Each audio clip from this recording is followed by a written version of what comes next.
सनी भाई, जब 2 रनों पर 3 विकेटें गिर चुकी थी और वो टॉप एज हवा में गया, रनिंग में फर्क डाला क्योंकि वो भी उधर इधर से आ रहा था। देखिए वो पहुंच गया था ना मिचेल मार्श, पहुंच तो कैच तो होना चाहिए था, पहुंच तो गया था। इतना अच्छा मौका था क्योंकि जब वो बल्लेबाजी कर रहा था तो इतनी मतलब कोहली ने बढ़िया कैच पकड़ ली थी, तो उनको रिवेंज का भी, बदले का भी मौका था। उसके बाद विराट ऐसा लगा जैसे वो शेर वाली फीलिंग दोबारा आ गई। तब तक विराट थोड़ा सा झूल रहे थे उस वक्त। जी बिल्कुल, देखिए वो जानते हैं कि किस परिस्थिति में कैसी बैटिंग करनी चाहिए, अनुभव भी है। उन्होंने राहुल को भी ये कहा कि अभी टेस्ट मैचेस में खेलते वैसे बैटिंग करें, क्योंकि उस वक्त देखिए ईशान किशन की शॉट, श्रेयस अय्यर की शॉट, क्या जरूरत थी। ये ऐसा नहीं था कि ऑस्ट्रेलिया ने 300 रन बनाए थे, जहां की आपकी आस्किंग रेट 6 रन प्रति ओवर की थी, 4 रन प्रति ओवर की आस्किंग रेट थी। तो आप अपने आप को थोड़ा सा सेट करके भी आप रन बना सकते थे, जैसे कि कोहली और राहुल ने किया।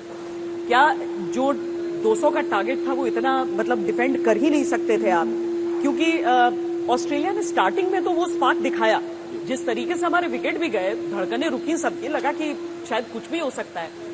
वो प्लॉट कहां लूज किया उन लोगों? देखिए उनके पास नंबर 4 और 5 पर कोई गेंदबाज है ही नहीं। ये जो 3 गेंदबाज है उनके, और उसमें से भी पैट कमिंस बहुत कम ऐसे विकेट लेते हैं। स्टार्क और हेजलवुड ही है, आपको विकेट ले लेंगे, मतलब 3-3 विकेट लेंगे, बीच में आकर कभी कभी कमिंस एक आधी विकेट ले लेंगे, पर उनके पास बॉलिंग है नहीं, स्पिनर कोई है नहीं। तो इसी की वजह से कोई भी अच्छा खिलाड़ी और अच्छा बल्लेबाज हो, वो जानेगा कि हाँ भाई इनके 5 ओवर खेलने, इनके 5 ओवर हम खेलेंगे, आराम से खेलेंगे, शॉट मारने की कोशिश नहीं करेंगे। बाद में जब जैम्पा आएंगे या मैक्सवेल आएंगे या कैमरन ग्रीन आएंगे तो हम रन बना सकते हैं। ड्यू थोड़ी सी आपको लगा एडम जैम्पा के खिलाफ जा रही थी शाम को? जी नहीं, बिल्कुल नहीं, ड्यू हो या ना हो कोई फर्क नहीं पड़ता। क्या वहां पर पैट कमिंस ने गलती की? मिचेल स्टार्क और हेजलवुड से एक ओवर और डलवाते, खुद भी इतना उन्होंने पहली स्पेल में बॉल नहीं डाला। बिल्कुल, यहीं पे तो मुझे लगता है कि और एक ऐसी एक जगह है जहां पे ऑस्ट्रेलिया मार खा सकती है, क्योंकि उनकी कप्तानी जो है ना, आपने शायद फरवरी मार्च में जब टेस्ट क्रिकेट खेलने आए थे तब देखा होगा कि जब पैट कमिंस वापस चले गए, उनकी मां की तबीयत ठीक नहीं थी, तो उसके बाद में जब स्टीव स्मिथ ने कप्तानी की तो टीम बदल गई, मतलब टैक्टिकली टीम बदल गई, अलग सी टीम दिखाई दे रही थी। उसके पहले ऐसा लग रहा था कि बस कभी भी आउट हो सकते हैं, कभी भी कोलैप्स हो सकता है, कभी भी उनके खिलाफ रन बना सकते हैं। तो यहां पे भी ये बड़ी गलती की, क्योंकि दोनों तरफ से आपको एक नई गेंद मिलती है 50 ओवर के मैच में, तो मतलब आपके पास अगर 2 अच्छे स्विंग बॉलर है, पेस बॉलर्स है, जैसे कि स्टार्क और हेजलवुड, उनसे तो कम से कम, क्योंकि आपके सिर्फ 199 रन बन गए, कम से कम आप उनसे 5-5, 6-6 ओवर कर लेते। देखिए बाद में तो आपको रोकने की तो चांस नहीं था। पहले अगर 5-6 ओवर में आपने 4-1 विकेट लेते तो फिर आप अपनी टीम को मौका देते 200 को डिफेंड करने का। जब भी इस तरह का मुकाबला होता है, वहां पर इंडिविजुअल खिलाड़ी नहीं बल्कि कैप्टनसी की भी बात हो जाती है, और इसीलिए जब हम इंडिया और ऑस्ट्रेलिया का ये मुकाबला देखते हैं तो रोहित शर्मा के फैसले जहां पर ज्यादा आक्रामक, ज्यादा सधे हुए, संतुलित नजर आ रहे थे, वहीं ऑस्ट्रेलिया की तरफ से ये सब नजर नहीं आया। और इस सब के बीच ईशान किशन को जब हम देखते हैं, जब हम शुरुआत में विक्रांत चर्चा भी कर रहे थे और देख रहे थे कि एक ऐसा मौका जिससे आप अपनी जगह भले सीमेंट न कर पाए, लेकिन यूटिलिटी एग्जैक्टली आपको वो मौका मिल सकता था। अनफॉर्चुनेट भी है सुरेश ये कि वो इतना बड़ा मौका, वर्ल्ड कप का ओपनिंग मैच, आपका बहुत गुंजाइश थी कि एक छोटे से स्कोर में एक बड़ा योगदान दे सकते थे। बिल्कुल अच्छी अपॉर्चुनिटी थी, एक बड़ा स्कोर बना सकते थे।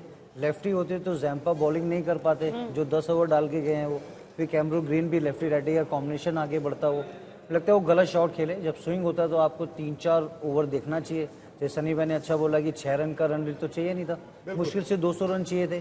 थोड़ा आंख जमाते अपना, क्योंकि उनको पता है कि अगर गिल ठीक नहीं होंगे उनको एक और चांस और मिलेगा, तो हो सकता है अगले मैच में उनकी अप्रोच बहुत ज़्यादा चेंज होगी, क्योंकि ये मैच उनको एक बहुत बड़ा सबक है। लेकिन अभी यंगस्टर हैं, सीख रहे हैं, और अच्छी बात है कि वो स्लॉट उनको एकदम से मिला है। वो ओवरनाइट आप ओपनर ही बन जाते, आप प्रैक्टिस करते हो, बीच में वो ओपन कर रहे थे, फिर 1 साल पूरा नीचे खेले, तो गलती हुई है, बट आई थिंक वो सीखेंगे और अच्छे लर्नर हैं और अच्छा हार्ड वर्किंग प्लेयर है। टीम मैनेजमेंट का विश्वास रहे, नहीं वो रहेगा। आई थिंक अफगानिस्तान की खिलाफ आपको बैटिंग ऑर्डर तो आप नहीं चेंज करना चाहेंगे, क्योंकि अय्यर और ईशान किशन को 2 मैच तो कम से कम किसी भी खिलाड़ी को आप देते हैं। बिल्कुल, और देखिए अच्छी फील्डिंग भी की ना ईशान किशन ने, कितनी अच्छी फील्डिंग की। विकेट कीपर है, पर बाउंड्री लाइन पर जिस तरह से उन्होंने फील्डिंग की, रन भी बड़े रोके, तो बिल्कुल और एक चांस तो बनता ही है। और कभी कभी सनी भाई क्या होता है, मैं पहले भी बात कर रहा था कि वर्ल्ड कप का बड़ा मैच था, आपने ऑस्ट्रेलिया को जब 199 पे आउट किया, आप आराम से चेस कर जाते, हम बहुत खुश होते। शायद एक टाइट गेम जो है वो आपके ड्रेसिंग रूम को और जोड़ती भी है। भले आपके 2 रनों पर 3 विकेटें गिर गई, आप फंसे हुए थे, पर अचानक से जो बूस्ट आपको चाहिए होता है वो संजीवनी की तरह आपको दिखता है। नॉर्मली आपको लगता है जीत गए हम, ठीक है, अच्छा है, बट ये जो संजीवनी आपको दिखने लगती है, आई थिंक ये टीम को जोड़ भी देती है। बिल्कुल। और ये देखिए पोजीशन, मतलब कठिन पोजीशन थी जी। जब 3 विकेटें फटाफट निकल गई थी। मिचेल स्टार्क लग रहे थे कि और 2-4 विकेटें ले सकते हैं, और हेजलवुड भी अच्छी गेंदबाजी कर रहे थे, पैट कमिंस को बॉलिंग करनी थी, तो ऐसा लग रहा था कि कठिन परिस्थिति है, और उसमें से निकलकर जब टीम जीत जाती है तो बिल्कुल ड्रेसिंग रूम का माहौल बिल्कुल अलग बनता है। मदन जी, बैटिंग में बहुत सारे बॉक्सेस ऐसे हैं जो अभी टिक होने बाकी हैं, लेकिन बॉलिंग की जिस तरह की परफॉर्मेंस रही थी उसमें हम समझे कि सारे बॉक्सेस टिक थे वहां पर। नहीं, आज तो हमारे बॉलर्स ने बहुत अच्छी बॉलिंग की है, चाहे पेसर हो चाहे स्पिनर्स हो, according to the situation, wicket को देखते हुए उन्होंने गेंद बिल्कुल विकेट पे रखा, कोई इतने लूज बॉल नहीं दिए जिससे कि उनके रन बन सके। और जडेजा का तो आपको मालूम है, जब उसको ऐसा विकेट मिलता है, जब लेंथ पे डालता है गेंद, तो उसको खेलना बड़ा मुश्किल है। बाकी बॉलर जैसे कुलदीप यादव का भी शुरुआत अच्छी होना बड़ा जरूरी, क्योंकि आगे आने वाले जो मैचेस हैं वो भी काफी इंपॉर्टेंट है। जब आपको विकेट मिलते हैं ना, तो आपको कॉन्फिडेंस तभी आता है।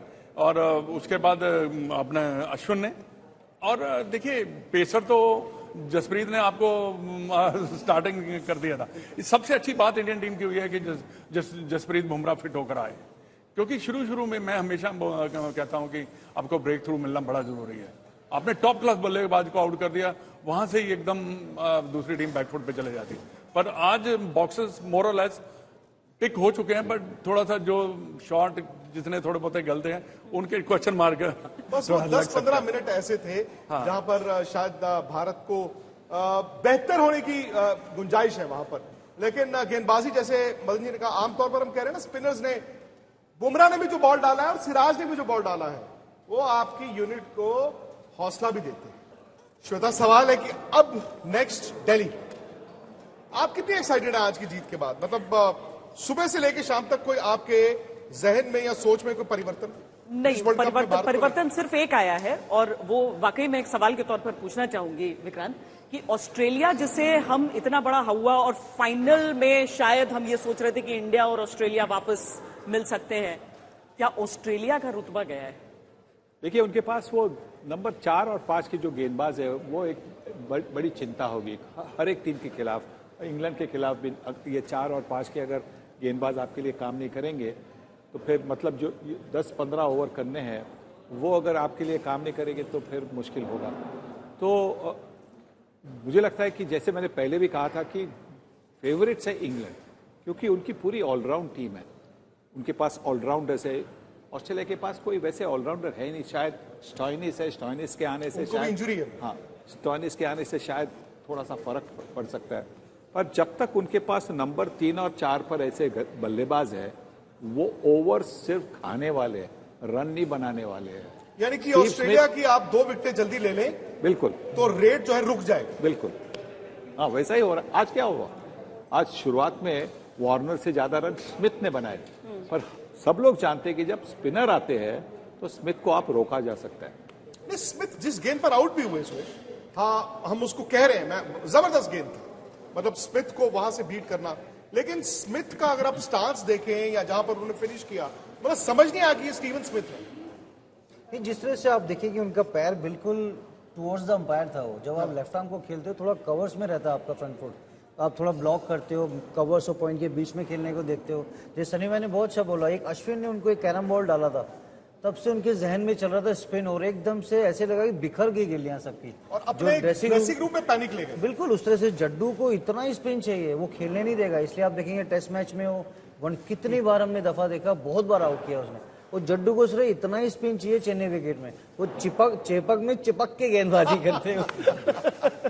चेपॉक में तो चिपक गए, लेकिन कोलकाता में मैंने सुना कि जश्न जो है वो अनिर्बान बढ़ता जा रहा है। अनिर्बान जो है वो मैच वहां पर नहीं हुआ, मैच हुआ चेन्नई में, दूसरे छोर पर जाकर दक्षिण में, लेकिन अभी भी लोगों को नींद नहीं आ रही है कोलकाता में।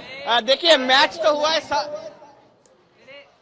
एकदम देखिए जो है कि अभी नींद नहीं आ रही है किसी को, और जो फैंस है सारे मिलके एकजुट होके जो है उत्सव की माहौल जो है एकदम तैयारी शुरू हो गई है, क्योंकि सामने दुर्गा पूजा है, दिवाली है, लेकिन उससे पहले जो है ऑस्ट्रेलिया के साथ जो जीत है वो जीत वाकई में बहुत स्पेशल है, क्योंकि जैसे हम लोग जानते हैं कि फैंस उम्मीद कर रहे हैं कि इस बार इंडिया में वर्ल्ड कप है और इस बार वर्ल्ड कप इंडिया जीतेगा। लेकिन उससे पहले पूछना चाहूंगा भाई, जो टीम की परफॉर्मेंस है उससे आप संतुष्ट कितने हैं? बहुत अच्छा, टीम का संतुष्ट बहुत अच्छा है।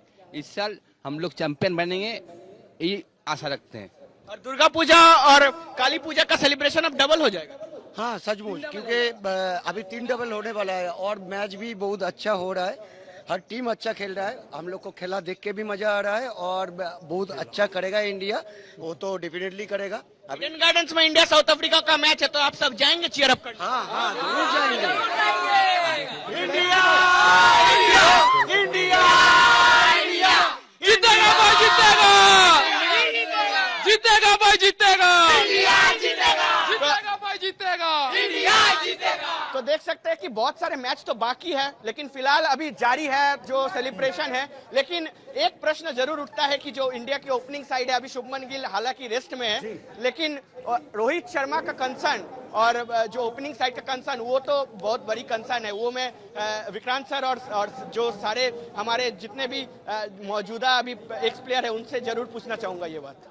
अनिर्बान पूछ रहे हैं आपसे कि भाई शुभमन गिल तो फिट है नहीं, अगले मैच में भी मोस्ट लाइकली अफगानिस्तान के साथ तो सनी भाई चल जाएगा, बट कितना इंपॉर्टेंट होगा शुभमन गिल का पाकिस्तान वाले मैच के लिए फिट होना? जिस तरह की उनकी फॉर्म हमने देखी है पिछले साल में, तो मुझे लगता है कि उनका खेलना बहुत जरूरी है जी। क्योंकि उनके पास वो काबिलियत है कि शुरुआत में अगर पाकिस्तान के गेंदबाज स्विंग कर रहे हैं, थोड़ी सी गति मिल रही है उनको, तो किस तरह से उनको निपट के बाद में रन बनाने की उनके पास वो काबिलियत है। और जैसा आज हमने देखा कि रोहित शर्मा ने आज भी रन नहीं बनाए, तो दोनों तरफ से अगर जल्दी अगर आपके ओपनर आउट होते तो फिर दबाव तो बनता है 3, 4, 5 पर जो बल्लेबाजी करने आ रहे। तो एक तरफ से जो कोई बल्लेबाज है वो ओपनर अगर रोकेगा, भले रन ना करे पर रोक सकता है, तो फिर फर्क पड़ेगा। सुरेश, अफगानिस्तान को लेकर आपकी बहुत बड़ा आपने खतरे की घंटी दी है कि अफगानिस्तान किसी को भी शॉक कर सकता है।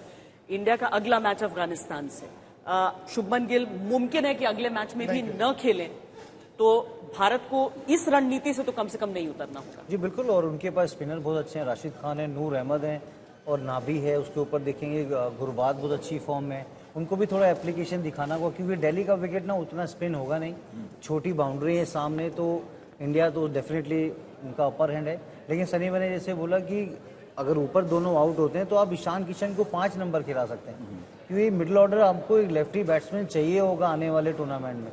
सबके पास लेग स्पिनर होंगे, सबके पास लेफ्ट आर्म स्पिनर होंगे। जब साउथ अफ्रीका के साथ खेलेंगे तो लेफ्ट आर्म स्पिनर उनके पास है, कल राशिद मिलेंगे, नूर अहमद मिलेगा, तो फिर आप एक्सपेरिमेंट करना। 4 केएल राहुल खेल सकते हैं, 3 विराट है, ऊपर गिल है, रोहित है। अगर आप चांस लेते हैं तो ईशान पाकिस्तान वाला मैच वो रिपीट होगा, वो कैंडी वाली इनिंग जहां पर लेफ्ट आर्म स्पिनर नवाज और right arm leg spinner Shadab, वो आपको अहमदाबाद में भी मिले, वो भी डालेंगे। फिर श्रीलंका के पास आप देखेंगे जब उनसे भी मैच होगा बाद में, वो लेफ्ट आर्म ने भी विकेट निकले थे, तो आपको मिडिल ऑर्डर में एक लेफ्टी रखना ही पड़ेगा। जैसे विराट जैम्पा ने ज्यादा अच्छी गेंदबाजी नहीं करी, कोई अच्छा लेग स्पिनर होता तो वो प्रॉपर गुगली टप्पे पे डालता, और चेन्नई जैसे विकेट में तो आपको स्टंप पे गेंदबाजी करनी है। तो जितना ईशान मिडिल ओवर में क्रूशल होगा ना, वो बहुत इंपॉर्टेंट होगा भारत के लिए। मदन जी, ईशान को किसी और नंबर पे, किसी और क्रम पे किसको आप वहां से निकालेंगे? आप तो ऊपर ही उसको बैटिंग कराना पड़ेगा। नंबर आपको गिल, अगर गिल आ जाता है, गिल आ जाता है। केएल 4 पे खेले, ये कह रहे हैं कि केएल 4 पे खेले। शुभमन ओपन, केएल 4 और श्रेयस आउट।